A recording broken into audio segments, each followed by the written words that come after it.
Pessoal, tudo bem? Aqui é a professora Giane, disciplina de transformadores, curso técnico de eletromecânica e IFSU. Hoje nossa aula é sobre ensaios em transformadores trifásicos. Vamos falar sobre um assunto bem legal que é falta de fase na rede. Bom, nosso transformador trifásico, todos vocês já conhecem, tá? Vou colocar um aqui para a gente falar um pouquinho sobre ele rapidamente. Então, esse equipamento aqui, tá? Está em toda a cidade, ele recebe energia em 13.800 e rebaixa para 380/220, tá? Para entregar nas residências. Em situações específicas de sobrecarga, de vendaval ou qualquer efeito desse tipo, pode haver falta de fase na rede, ou seja, o transformador deixa de ser alimentado em uma dessas entradas aqui, ou em H1, ou em H2, ou em H3. Neste caso, ele vai trabalhar em uma situação específica, tá? Que a gente chama de falta de fase na rede. Vamos falar primeiro, né? Como que fica a situação do nosso transformador trabalhando com falta de fase em H1. Então, vamos analisar falta de fase, tá? Na fase H1. Vamos pegar aqui um modelinho para facilitar, tá bem? Vamos colocar aqui que já fica mais fácil para a gente trabalhar. Então, o que eu representei aqui? Temos aqui o nosso transformador de distribuição, então, é a alta tensão, então aqui nosso lado de AT, bem, onde temos a AT do transformador de distribuição, transformador que vocês conhecem, que está no poste, ligado em triângulo, como já ligamos aqui anteriormente, e a BT ligada em estrela. Como eu comentei com vocês há pouco, né, os nossos valores normais de tensões é, né, na T, entrada em 13.800 volts, tá, trifásico, e na BT vai entregar aí, para carga, se for trifásico, 380, se for monofásico, 220. Bom, então isso é situação normal. Mas a gente está falando de uma situação de falta de H1. Então, falta de H1, ok? Vamos marcar aqui, né? Vamos tirar, então, aqui a nossa H1. Vamos ver se a gente consegue aqui com a borracha. Não foi possível. Então, vamos abrir aqui H1. Vamos marcar aqui como se não tem H1, tá? Então, ficamos somente com H2 e H3. Então, vamos observar o seguinte, que na situação de falta de H1, o que acontece? Vamos olhar início e final de cada bobina. Vamos marcar aqui, vamos considerar os finais em cima e os inícios embaixo, tá? Aqui as saídas, tá? E aqui os meios.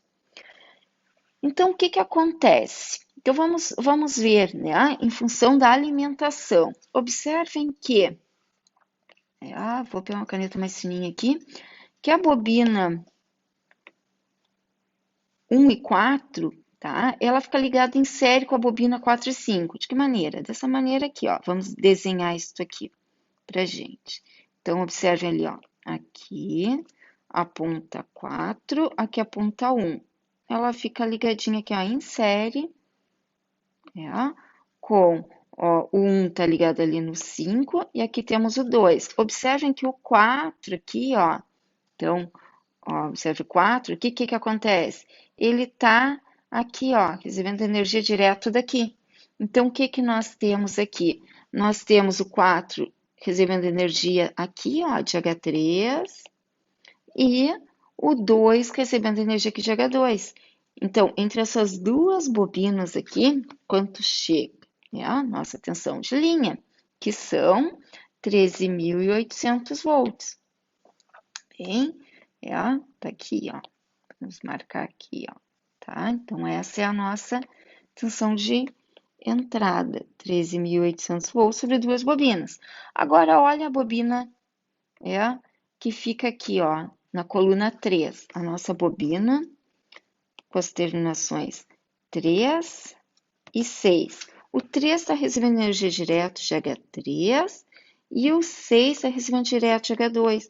Então, observem que essa bobina aqui, ó, está recebendo direto 13.800. Então, nós temos numa coluna, tá? Uma alimentação de 13.800 e as outras duas junto recebendo, tá? Essas duas aqui, ó, que estão ali representadas, que está aqui, recebendo, então, os 13.800. Então, esta coluna aqui tem mais tensão do que as outras duas, tem o dobro. Então, se ela tem mais tensão, o que que acontece? Vai criar mais fluxo aqui. Então, vamos representar esse fluxo. Vou pegar outra cor aqui para representar o nosso fluxo. Então, nessa coluna aqui, vamos ampliar aqui para melhorar, nós temos aqui, ó, vamos representar aqui o todo do nosso fluxo, bastante fluxo. Só que esse núcleo é fechado. Então, o que que vai acontecer? Essas linhas de força vão se distribuir pelo núcleo. Mas só que não se distribui aleatoriamente. Nós temos que lembrar que a gente estudou lá em eletromagnetismo, que é a relutância. Lembram de relutância? Relutância, representada pela letra R, é a relação entre o comprimento do circuito dividido pela permeabilidade vezes área de seção transversal. Então, vejamos o seguinte, observem que é proporcional ao comprimento, tá?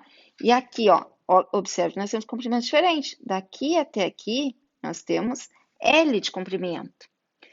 E daqui até aqui, a outra parte do núcleo, a gente tem o dobro de comprimento. Então, o que que vai acontecer?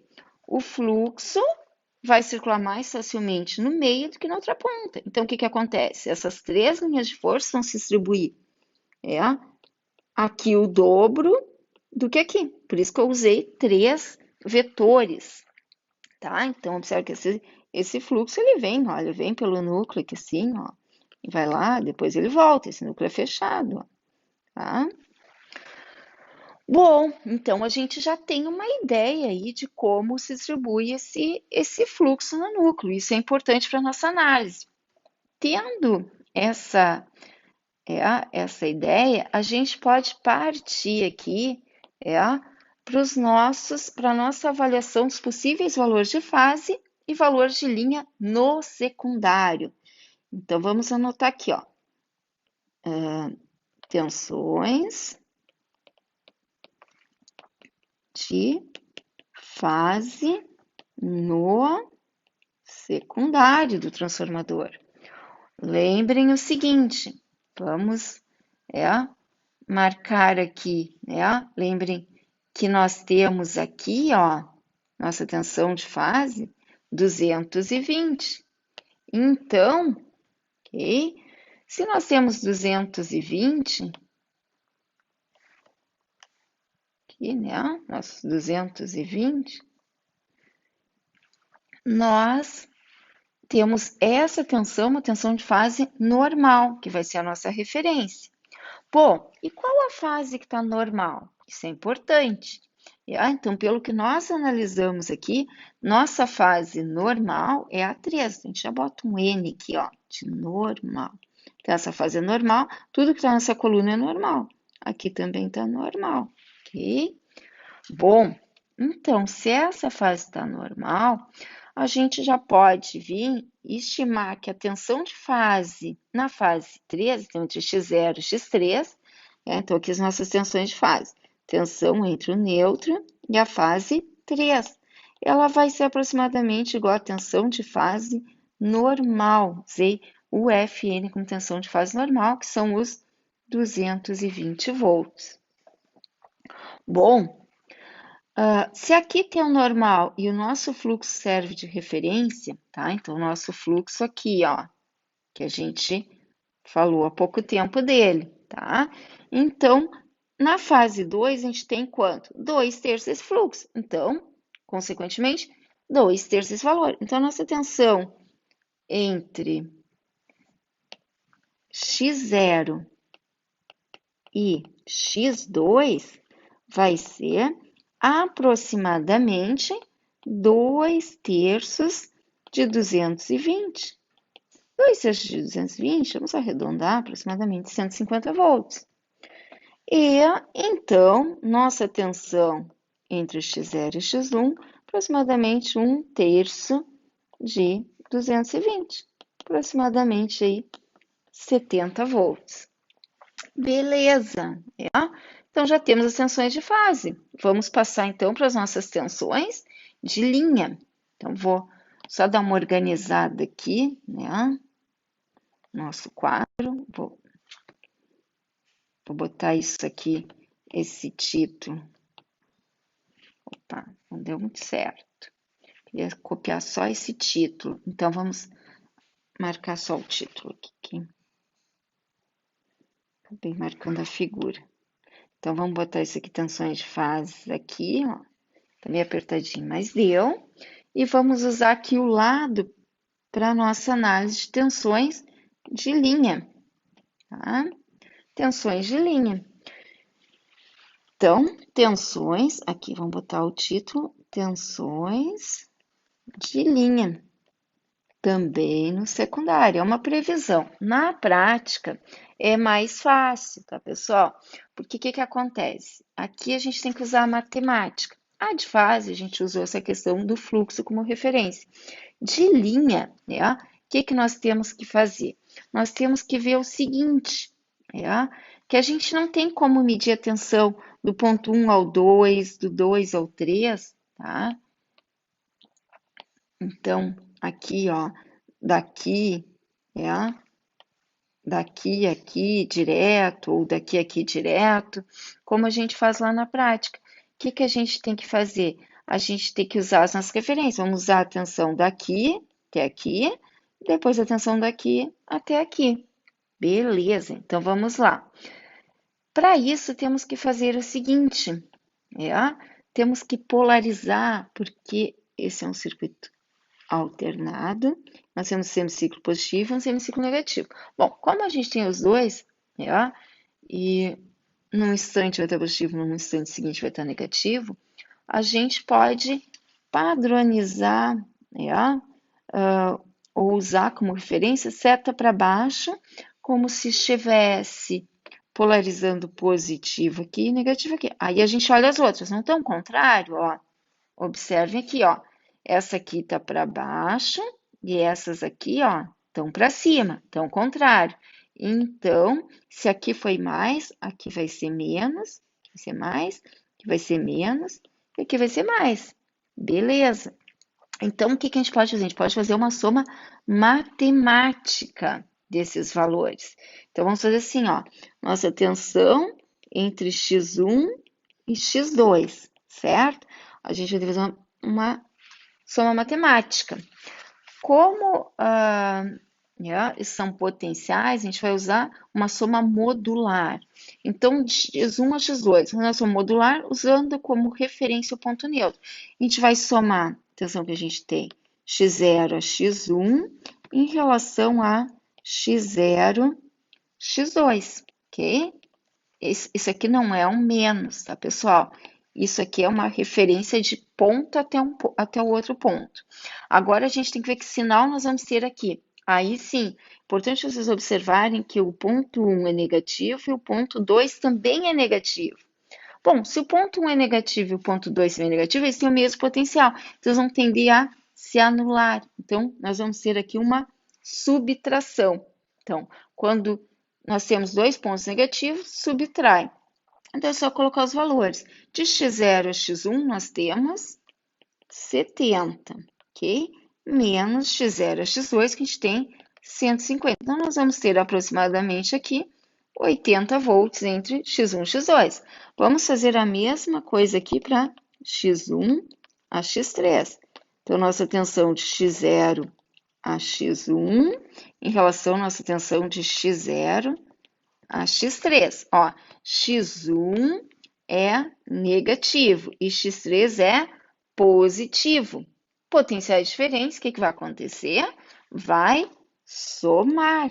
Então, nós vamos ter aqui de x0 a x1, a gente olha aqui, ó. Então, a gente vem aqui, pega o valor E x0, x3, a gente vem aqui e pega o valor aqui. Bom, então vamos colocar aqui. Nós vamos ter 70 mais x0, x3, 220. Então, aproximadamente 290 volts. Beleza. E o nosso último ponto, então, é a tensão de x1. Desculpem, ó, aqui tinha um errinho, tá? E eu acabei passando. Então, vamos corrigir aqui, ó. Que não era x2, né? Era de x1 a x3. Ok? Agora, nós temos de x2, tá? Vamos arrumar aqui também. x2. Então, tensão de x2 a x3. Ok, x2. Então, nós temos tensão do neutro até o ponto 2 em relação ao neutro ao ponto 3. Ó, o 2 e o 3. Olhem aqui comigo, ó. 2 é negativo, ok? Ó, o 2 é negativo e o 3 é positivo. Então, vai somar. Tensão x0, x2, 150, mais, então, os 220, nós vamos ter aproximadamente 380 volts. Então, essa foi a análise, tá? Para falta de H1. Para o triângulo ligado desta maneira aqui, observem, eu digo que isso é o triângulo, né? Para a direita, porque o triângulo também poderia ser feito aqui, ó, ligado um com 6, esse com este com este, mas não foi o caso. Já muda a distribuição de fluxo do núcleo, tá bem? Então, muito obrigada, pessoal. É isso aí.